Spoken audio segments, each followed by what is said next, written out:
Okay, so this is really low-key. Welcome, everyone. And thanks for joining us today. So my name is Savannah, and I'm the Book Week coordinator for Saskatchewan Book Week this year. As a part of this year's event, we're doing a really exciting reading with the folks, the co-editors of Until We Are Free. So I'm really excited to have you folks here today. Before we get started, I just want to make sure we do a land acknowledgement.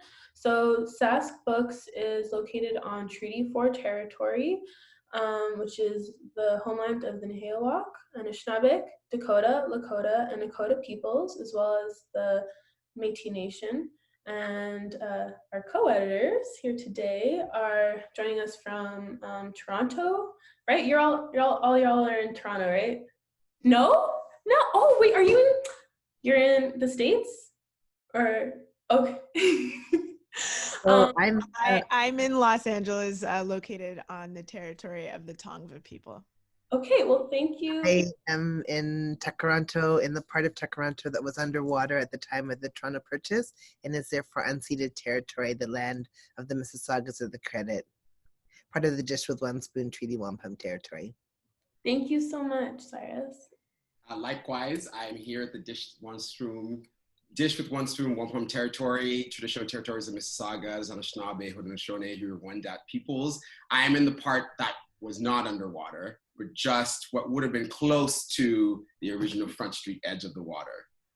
Okay, awesome. Thank you so much. Thank you. That's really important. It's also I think important to make sure that we acknowledge that acknowledgement is just one part of a larger process. Yeah, so thank you so much for telling me where you are. Also, we want to thank our funders, the Department of Canadian Heritage, the Canada Book Fund, and the Canada Council for the Arts, without which support we wouldn't be able to do this. So I'm grateful for that. Zoom notes, I have notes on using Zoom. It's just us. So don't know if we really need to go over it, but this is being recorded. Zoom only records the video of people who are highlighted in speaker views. So if you don't want to be recorded, just mute yourself and don't have your video on. And yeah, I don't think we need to go over all of that considering the situation. So I'm gonna get into the author introduction. So I'm really excited about this, I have to say. So we have three amazing people today. Sandy Hudson is the founder of one of the co-founders of the Black Lives Matter movement presence in Canada and Black Lives Matter Toronto. Sandy also helped to found the Black Legal Action Center, a specialty legal aid clinic which provides direct legal services and test case litigation for Black communities in Ontario. Currently studying law at UCLA, that's being in LA, with a specialization in critical race theory. Sandy also co-hosts the Sandy and Nora Talk Politics podcast, and is co-editor of the best-selling contributed volume Until We Are Free, which we are here to talk about today. There it is. Amazing. So that is Sandy. Cyrus Marcus Ware is a Vanier scholar, visual artist, activist, curator, and educator.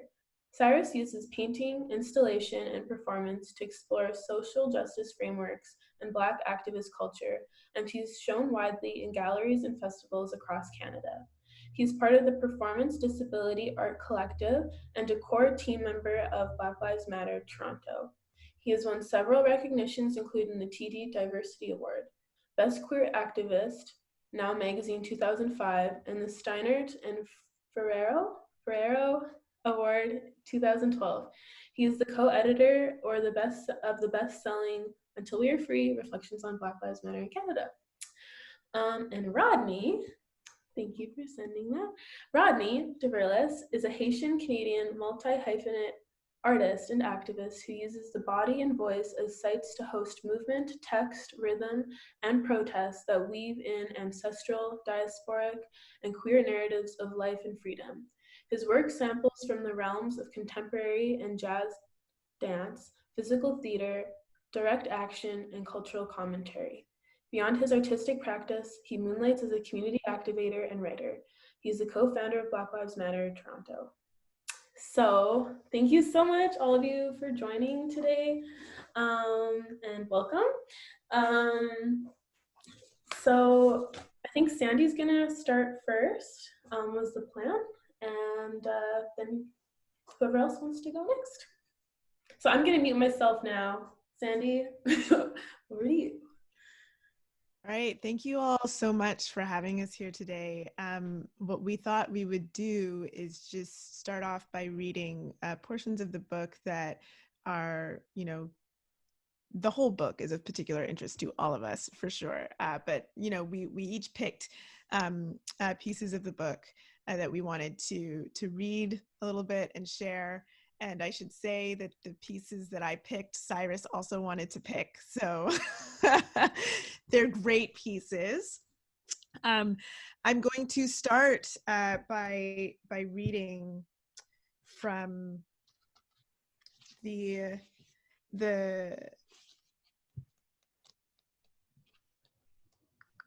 introduction and then the closer of the book, which are written as speculative fiction pieces. So while this is a nonfiction contributed volume, we did weave in quite a bit of artistic expression. And one of the ways that we did that was through the introduction and the conclusion, which are both speculative fiction that is an imagining of how things can be. So I'm going to read a portion of the introduction and a portion of the closer. It is summer, and the heat waves of years ago are now our coldest experiences. The temperatures have climbed to highs that sound like they are lifted from science fiction novels. Except in the winters, those of course have gotten considerably colder since the jet stream rerouted.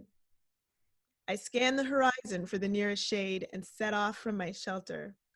This weekly water sourcing trek was always daunting, but summer treks seemed particularly dangerous.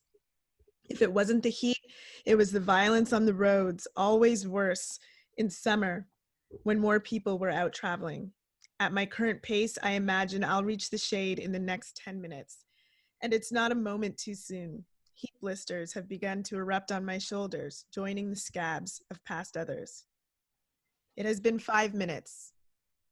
3 minutes to go. 30 seconds. I'm sweating profusely by the time I reach the shade under one of the few trees left in this region. Under one of the few trees left anywhere, really. I sit down for a moment, opening my water flask. I drink. Aggressively at first, but soon at an even pace. I remember an earlier time in our movement before the temperatures rose in that dramatic upswing, when the world had more people, more animals, more life. I remember life before the droughts, fires, and class wars, before the race wars. A time before end and destruction. I remember writing about our activisms, documenting the experiences we were having as Black activists in the movement for Black lives in Canada. I remember gathering with a host of Black Canadian theorists, artists, authors, all of whom had been writing about Black activism during this moment in the northern part of Turtle Island.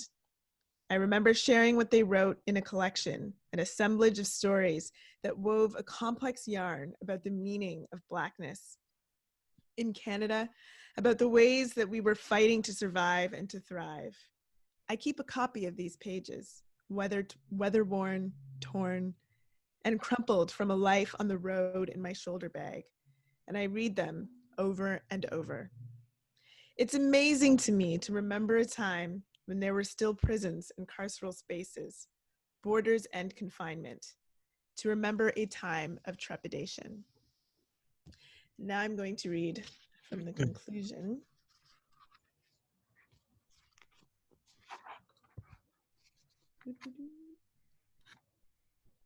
The palimpsest. Indeed, freedom is still beyond us. I'm on page 315 for those following along. We are often asked what this freedom will look like. What is it that you are fighting for? Liberal detractors might ask. The question, a deflection at best, suggests that we have no business demanding a global reorganization, a revolutionary abolition, if we cannot fully articulate a system design, as though capitalism itself was a fully articulated system when the sugarcane plantations in the Americas yielded their first millionaires.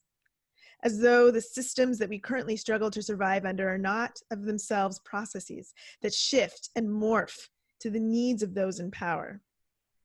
Systems are processes. In fighting against such processes, we reveal what new processes might look like. In refusing white supremacist constructions of time and instead relying on Black feminist constructions of time to guide us, we reveal what new processes might look like and what the Afro-future might hold. In her masterpiece In the Wake, Christina Sharp wrestled with how to articulate a method of encountering a past that is not past. She references Dion Brand's A Map to the Door of No Return as an unscientific method of Blackened knowledge that comes from the historical rupture of Blackness. Jackie Alexander, as quoted in Tiffany Lethabo King's thesis, seeks a palimpsestic methodology. This palimpsestic approach removes the requirement to rely on a white supremacist colonial construction of time, instead of seeing our history as a series of connected events that occur in linear fashion, as dominant conventional wisdom expects from us. Alexander brings time and space together from different eras, recognizing that the past is still with us, and refuses to distance the historical and the contemporary, creating a tesseract-like methodology she refers to as the palimpsest, a parchment that has been inscribed 2 or 3 times, the previous text having been imperfectly erased and remaining, and therefore still partially visible. The idea of the new structure through the old, scrambled, palimpsestic character of time both jettisons the truncated distance of linear time and dislodges the impulse for incommensurability which the ideology of distance creates. It thus re-scrambles the here and now and the then and there to a here and there and then and now. In search of this blackened knowledge, we employ the palimpsest by considering the history of the Black Lives Matter movement in Canada, this present anthology and the work it does, and the future space below. Thank you. So I'm going to go next, and I'm going to just continue with this idea of time and temporality. And this is from Power to All People, talking about the creation of QT BIPOC archives, which this book becomes because we are a movement that is rooted in queer and trans history and activism. Trans lives of color follow a different temporality. We fail the progress narrative espoused by the white trans movement, as advancement is typically reduced to acquiring rights that are inaccessible to most, and in fact are wielded against so many on the margins of the margins through the prison industrial complex, the war on terror, and the development industry. At the same time, trans lives of color open up different futures that are not just a reproduction of, or a diversification of, or an assimilation into the same. As Sylvia Rivera explains, trans folks of color were at the front lines in part because they experienced rampant marginalization, and as a result, they had nothing to lose. Our relationship to the law changes our relationship to space and organizing, and creates a certain set of freedoms and also restrictions in our work. Rivera and her communities put everything else on the line to fight for systemic change and to fight for self-determination because of these relationships. Here, I am pointing to a different set of activist ancestors that create a tension and a challenge to what and how we remember collective struggle. So thinking about perhaps a different genealogy of resistance. And then I'm just going to read from the postscript. So as Sandy mentioned, it was really important to us to bring speculative fiction into this book. And I was really inspired by Willie de Marisha's writing that says that, in fact, all activism is speculative fiction because we're daring to dream that another world is possible. And so writing speculative fiction to kind of weave through is part of our daring to imagine that another world is possible. So the year 2092, Common Era and Imagined Future. We did eventually find ways to emerge from our underground safety. In the early part of 2070, we figured out how to redirect the jet stream to remove carbon from the oceans and atmosphere in a rapid way and to restore much of Earth's natural cycles. We had lost more than a quarter of Earth's population and most of its biodiversity, but we were on the road to healing and rebuilding. I still visited the water treatment plant, now turned into a public graffiti gallery, the toxic spray paints of yesterday aimed through aerosol containers, now made of natural dyes and computerized mechanisms that kept our Earth's air safe. I remember the long days walking from the water station to the underground collecting pools and me sitting to read whenever I could. Those old tattered pages have now been retyped, preserved in small but growing libraries in our new sun-filled above-ground homes. When we began writing these texts, we were gathered in huddled activisms. We were whispering the chant, "We will win," our voices growing louder and louder until they became a worldwide cacophony, and we did, in fact, win. Our timing was hard, and the climate realities provided challenges to our new way of living beyond our wildest dreams, but we worked through them together, using collective brilliance, social justice frameworks, and ways of working that ensured that we embraced the Adinkra tenet of Sankofa to learn from and remember our past. We grew and changed together. Sankofa, so that we may never have to repeat the worst of it, and so that we can build on and grow from the most wonderful parts. We are steadily rebuilding our communities, and they are centered around Black and Indigenous knowledges. We are truly living in the free. We won. Thanks.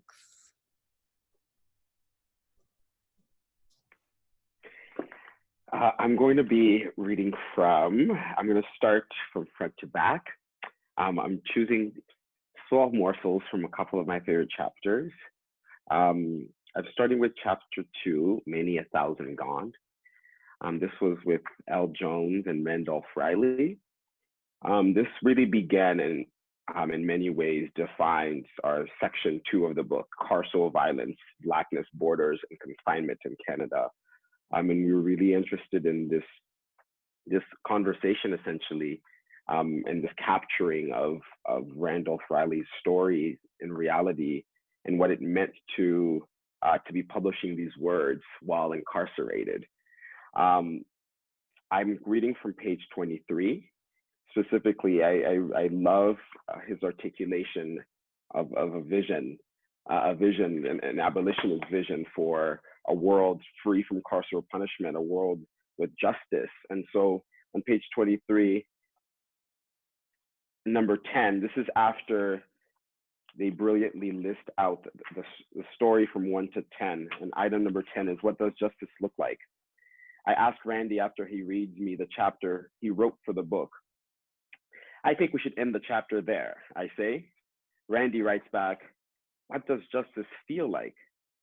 This chapter, put together over gel phones that cut out, through lockdowns, written in pen across pads of paper, recorded over calls and transcribed, this is how we speak in justice. The family and friends spread out on the floor of the freezing courthouse lobby, refusing to believe the lie that we wouldn't be here if we hadn't done something. This is our bodies showing up for justice.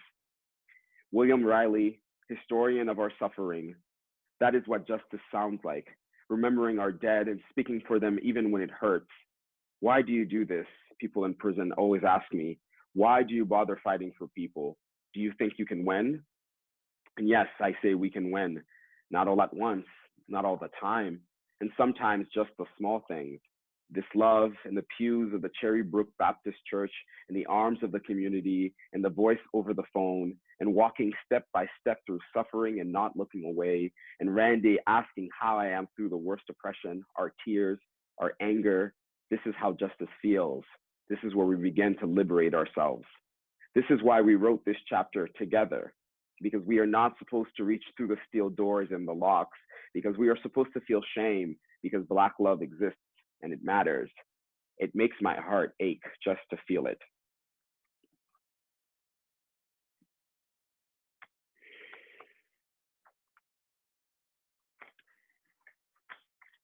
Oof.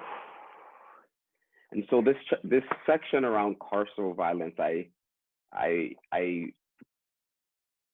particularly I'm drawn to the ways that all contributors are able to articulate still a vision for why we do this work, a vision for the future. And so I'm really, a lot of the visionary pieces for me in this book are many of the more poetic, artistic interpretations of text. And Dr. Naila Khalida May contributed two beautiful pieces of work for this, but specifically on page 151, her poem "Relentless." I was reminded of this at a book club reading with her, and she read her own chapter, and I really think that you must hear it from Dr. Naila Khalida May at some point in your life, because it very much, her cadence is very much part of the writing. It very much feels like a collaborative effort, and it feels like this is meant to be heard and read at the same time, multisensorial that way. Relentless. This Blackness, this realness, this queerness, this rising, bridge building, lying, tongue holding, this doing, mapping, spending, breaking, this loving, sharing, releasing, feeling, this working, marching, dreaming, grieving, this being, jaw clenching, questioning, truth telling, this life, this erasure, this hope. So much demands so much. And so we summon stillness, enter silence, hear quiet, and no freedom.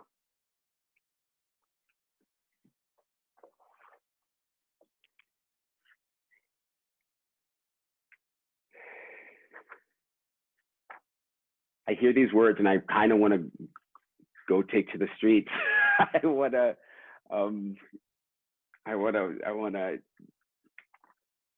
to take action. I want to fight for freedom. I want to know freedom. I'm going to finish out with part 2 of what Sandy read in the conclusion. I have really fond and complex memories of us writing the conclusion, and sort of after marathon editing and putting ourselves in a sort of space to write. And so you actually stopped, Sandy, at the perfect place where I was going to begin. This is page 316. This is mostly a retrospective. In a way, this feels like a retrospective not only on this book project, but in the past 6 years with Black Lives Matter Toronto, but also in the past lifetime with Black liberation work. It feels like it's a container for many of these, for us, for me. Theorizing the present and mapping the future. Who, how, and what we've written. We came into this project looking to bring together people in struggle and creation all over Canada to honor the work that we've done, the work that we are doing, and where we want to go as a broad Black movement community. We have not yet lived in liberation, but our theorizing of the present and a reflection of the past in the present gives us a theoretical space in which we can map out our future. It was important for us to collect the words of activists, artists, change makers, and practitioners of all sorts. Through these pages, we ruminated on carceral violence, front-ending and prioritizing incarceration as one of the most urgent issues in our community, in addition to imperialist border policies. We've considered a variety of voices and spaces, from incarcerated people to refugees, from Nova Scotia to the Yukon to the Mediterranean Sea. With Verve, we express our commitment to abolition. In a liberated future, there is no carceral violence. There are no prisons. There are no police. There is no colonization. There is no imperialism. We considered our creative selves visually, musically, poetically, and physically. We leaned into artistic sensibilities with intentionality, ensuring there's space for the injection of art into our construction of our future. From the pulse that carries us through a chant to the breath of imagery, from the visual artists who lend their work to our movements to the choreography of a demonstration, art is our modality and our message. It's central to the generation of our action. Our ancestors used art to survive, to educate, to communicate, and to build a legacy sewn into our movement culture. We ask questions about Blackness and the intersectionality of our identities. Being Black above the 49th parallel is an experience in erasure, one we reject when we discuss the complexities of our identities in the colonial state of Canada. We insisted on considering our Muslim identities, our trans identities, our disabled identities, and our northern geography. Who are we as defined through our full selves outside of the gaze of the colonizer? Who can we be in a liberated future? We must be ready to articulate who we can be in a fully liberated future, a daunting task that begins with a consideration of who we were and who we are. Finally, we considered the future through the past and the present. Yes, we have not yet lived a liberated Blackness, but we are well on our way to creating that future. This compendium is a documentation of generative from the ground work that is Black affirming, Black loving, work that is global, intergenerational, anti-capitalist, and trans-feminist in nature. We may not know exactly what its final form is, but we've imagined bits of pieces of it. We've felt the edges of it and even tasted it. We know what it doesn't look like, and we know what it will feel like. And we know that we will create it in the palimpsest. In the Blackest of knowledge, we know we will win. Thank you. Thank you so much. That was so beautiful. Thank you, all of you, for that reading. Really special and great to read along and listen and see at the same time. Yeah, thank you so much.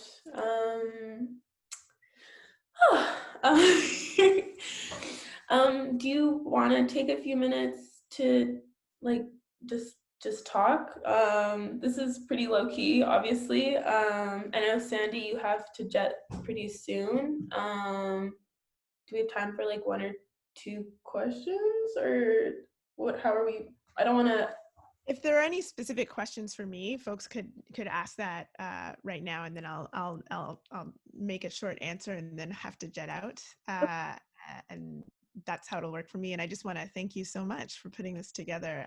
Every time that we have an opportunity to reflect back on the book, it feels, it's good. It's very good. And the writings that all of these people came together to put into this palimpsest of imagining is actually just such a treasure. Like reading each of the pieces as they came in the first time was, a beautiful experience. And as an editor, you go through a process where you're reading it over and over again, and it can become a frustrating thing. But then to come back and listen to them again in their final form is it's every single time is like such a treasure to be like, wow, we did that, like that was these are really, really robust pieces. And yeah, I just wanted to put that out there. Thank you. Yeah, I think this is we're in such a strange moment as people are kind of preparing for this second wave and kind of getting ready for the fall. And I'm just like, oh, you know what better time, I suppose, than to commit ourselves to reading about what's been happening in the world? Because I mean, we are in the middle of this, wild revolution, of Black activism everywhere, all around the globe, and these interconnected movements. So, reading this and hearing it, it's like, oh yeah, this is a beautiful document that tells a story about Black activism here and now. So why not pick it up now and read it? Spend the winter studying, like this idea of Black August, but for all of 2020, every month. Oh, totally. I love that. Does anyone have a question? Oh, Sandy has sorry, Dan has a question for Sandy. Do you think you will return to Canada after your degree? Yes, I do. I do not intend to be here my whole life.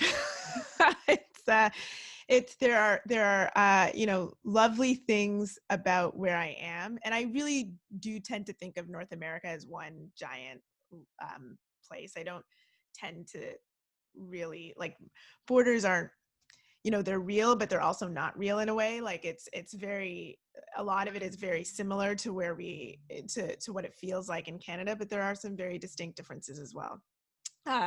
The place that I am in now, called Tovangar, but colonized as Los Angeles, is not a place that I can see myself being for my whole life. And I do love Toronto very much, and many of my relations are there.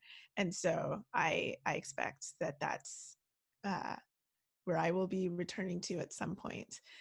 Whether that's right after my degree or not, I'm not sure.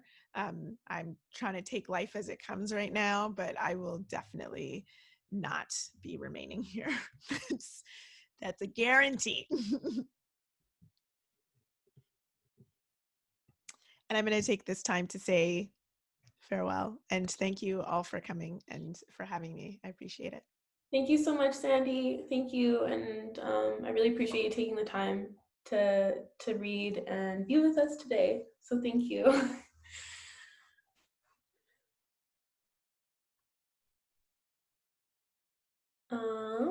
Oh, there's another question.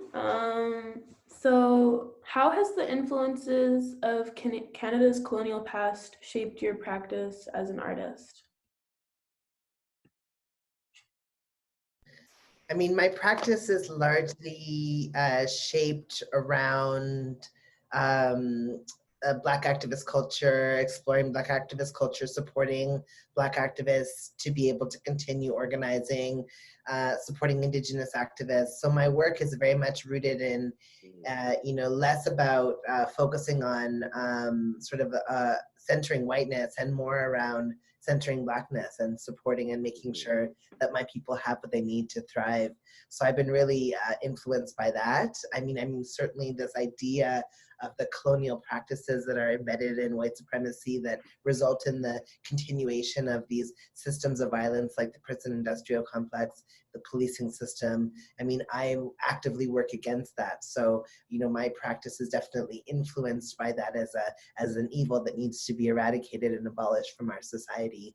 And then largely my practice is rooted in this idea of making the revolution irresistible, as Todi Kate Bambara encourages us to do. She says that for the role of the oppressed artist, the artist from the oppressed community, is to make the revolution irresistible. So my practice is very much interested in this idea of sparking change and inspiring change movements to happen. And I suppose that is in response and in, pushing back against processes of colonization and white supremacy, but very much coming from a place of supporting us and making sure that we have what we need to survive and thrive. I mean, and likewise, artistic practices often find ways of intersecting. Cyrus and I are frequent collaborators on many things.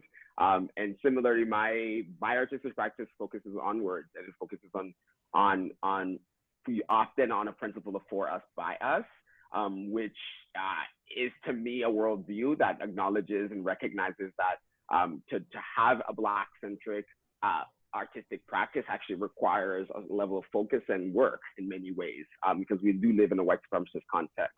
And so my work on my practice is about drawing the lineage and the link between queerness, Blackness, borders, and this broader colonial project, and sort of weaving in links and finding places to confront, to provocate, and to dismantle said things.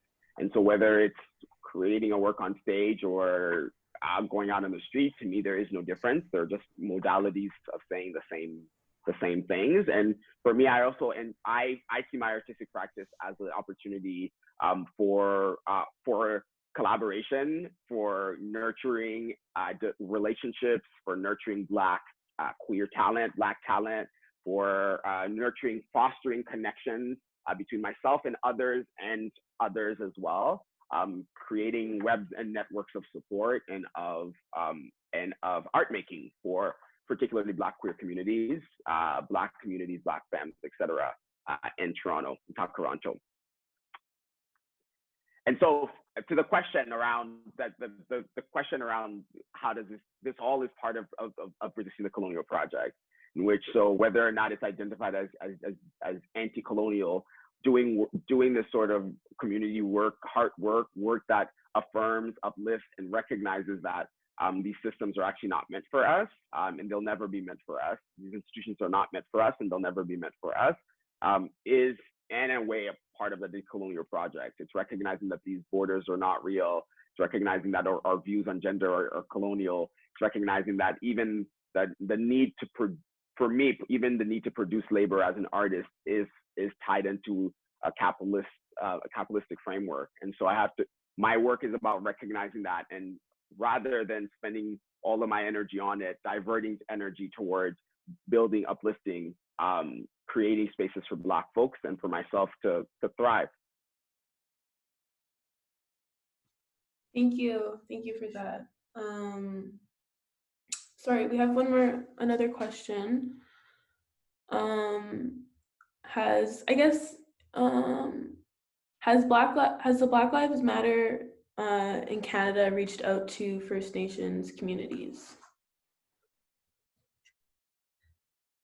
Yeah, we work in solidarity with Indigenous communities across Turtle Island and Inuit Nunavut. Yeah, we do a lot of work together. I think that was the last question there. I have a question, if that's okay. So you folks have been doing this for, like, activists for a long time and working specifically with Black Lives Matter Toronto since its inception.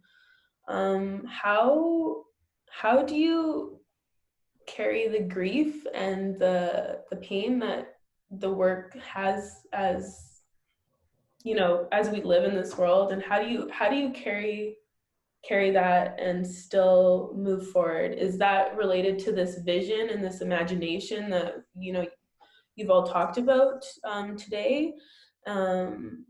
I'm just curious about that, because some days it's really hard, and I just wonder how you cope with that, I hear you. There are many days that are very difficult, and some days, even specifically in inflection moments, I find, you know, moments where, you know, there's a Black death that goes viral, and the sort of agitation and the attention towards yourself as a Black individual might be then.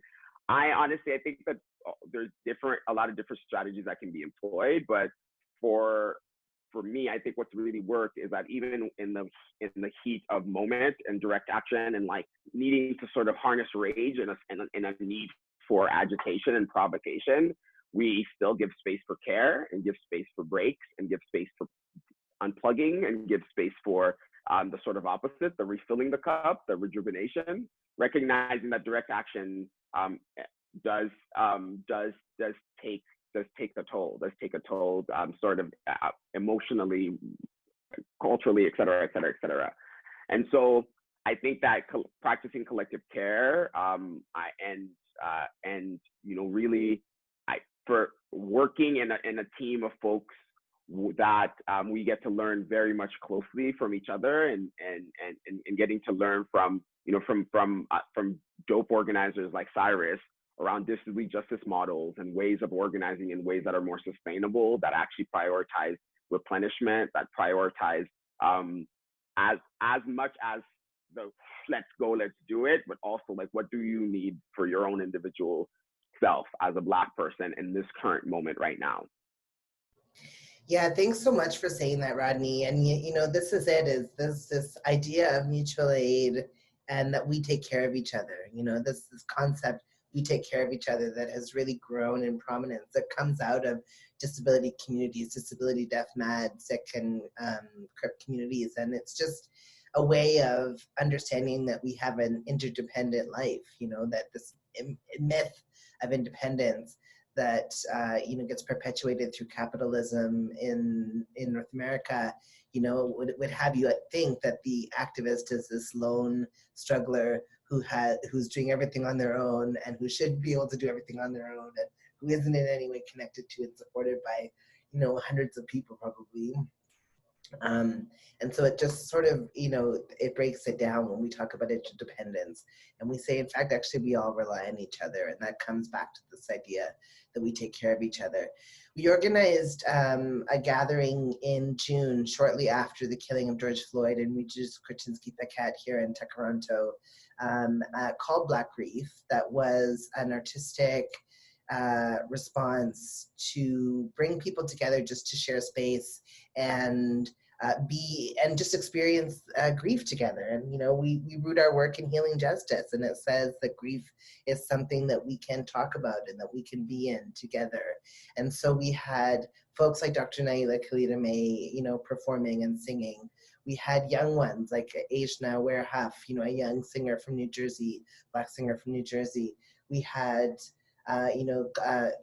OGs, like Emner Basie Phillip, the incredible poet and writer extraordinaire from this northern part of Turtle Island.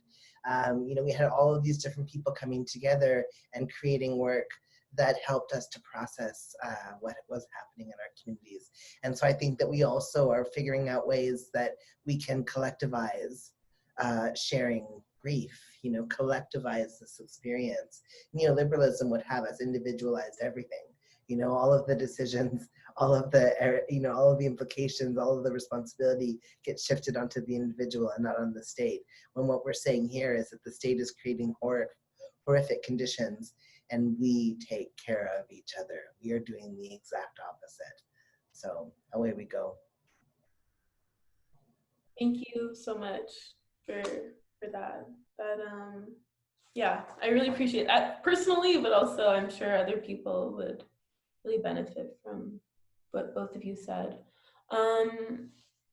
Is there time for one more question? There's another one. Is that okay? Okay. If there's time, I love the conception framework of activism as speculative fiction and vice versa. Do you have any particular speculative fiction favorites? Yes, I do. Yes, I do. I love speculative fiction for all that it potentially offers us. Of course, I'm going to mention, of course, the godmother of speculative fiction, Octavia E. Butler. Of course, anything and everything that she wrote, but I'm particularly interested right now and have been, for the last 20 years with the Parable of the Sower series, Parable of the Sower and Parable of the Talents. When I spent the day with her in the mid-2000s, she told me about how she was planning on writing Parable of the Trickster, which would have been the third book in the trilogy. And if only she could have been able to have the time to write that, because I would love to have read it. It would have been when Earthseed actually went up into the stars. So obviously Octavia Butler, N.K. Jameson, How Long Until Black Futures Month. Such a terrific collection of speculative fiction short stories. So you can get short chunks, you can read them in between the frantic busyness that we find ourselves in this COVID moment where capitalism is making us work more than we've ever worked before. You can read them in short chunks, which I love that book, a really, really beautiful one. But there's so much out there. There's also a really great disability justice zine that was made by AJ Withers that is about a zombie apocalypse or some sort of post-apocalyptic moment. And it's a choose your own adventure story zine that is about just how much you're going to show up for disability justice. Really, really interesting. Rodney, do you have faves? I put two in the chat right here. I really like Dawn as well. Oh, yeah. So I really do. And then Who Fears Death, Nnedi Okorafor. There's actually a great number of dope sort of like continental writers, like folks that are like Nigerian and West African that sort of weave in a lot of Yoruba traditions and like more ancestral traditions with the future, which I'm really about. I have a book here actually on that, Ryan, that speaks to that. Could you also, Cyrus, sorry, would you be able to repeat the name? I'm going to put y'all on mute. Give me a second. Repeat the name of... The last book that you recommended. I was just trying to write it down, but I missed How Long Till Black Futures Month, or the Disability Justice Zine by AJ Withers. Yes. I don't remember what it's called, but I think if you look up Disability Justice Zombie Zine, AJ Withers, you'll find it. Thank you. And the person who said that all activism was speculative fiction is Walida Imarisha. And that was said in her chapter in Octavia's Brood, an incredible book that is a whole bunch of different people writing in the spirit and vibe of Octavia Butler. Actually, I would totally recommend people read that if you haven't checked out Octavia's Brood. Adrienne Marie Brown is writing in there, Leah Lakshmi Piepsia Samarasina. LeVar Burton writes this incredible story, very kind of spooky actually. Mumia Abu Jamal, like there's just some real incredible folks in there writing in the spirit of Octavia. I put in the chat, Chochi Onyebuchi, right, baby. But I think, honestly, I would go plunge in the online, particularly a lot of the young folks coming from the West Coast of the continent that are dreaming up of futures. It's exciting times.